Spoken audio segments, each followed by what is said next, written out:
Let's take a look at lesson 3. First thing I notice, where did the channels go? Well, all the channels are still there, but now they're inside groups. The instrument group has all our synths, drums group has all our beats and shakers, and the mono low group has our kick and sub. And notice that each group has its own effects rack at the bottom. So we're going to learn another round of EQ and compression at the group level to make this track really sound pro. So lesson 3 is basically learning about track groups. And then at the end, we're going to learn about the master channel.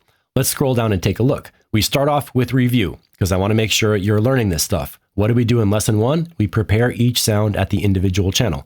Lesson 2, we build up a mix around the kick drum. Lesson 3, we mix with track groups. And believe it or not, mixing a big project is easier than a small project. With a big project, you have to put your sounds into groups and you end up making a really simple mix. It kind of feels like a 3-channel mix. So don't be afraid of big projects. They get easier and easier. Let's scroll down. I want to point out my favorite thing in this lesson is the rules for a submix, or the questions you have to ask. So when you're making a stereo mix of any kind, the master or a submix, can you hear every individual sound? Question 1. Is there a wide stereo field? Question 2. Is it loud and clear at the overall level? Question 3.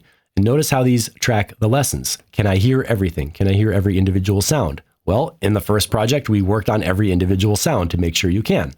Question 2, is there a stereo field? Well, yeah, we worked with each sound to put them in the stereo field so we can hear it in project 2. Question 3, is it loud and clear? Well, now we're going to go to the master channel mix bus. You're going to learn when to stop mixing and when to start mastering. In other words, what is the difference between mixing and mastering? How loud should I make my track? How loud is too loud? And how do I not mess it up?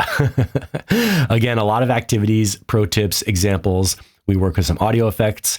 And down at the end, we get into some review. Let's listen to what does this sound like at the very end. There are activities to bring in the effects and returns. So you're going to be doing that stuff in your mix. A little dub effects returns. And you're going to learn how to put together these 3 groups to make a great sounding master mix. And finally, how to raise the level of the master mix so you have a nice loud track that is ready for mastering, or you can export a test mix that sounds good enough to listen to.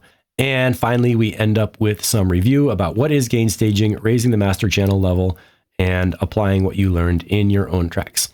Finally, let's go on and take a look at lesson 4.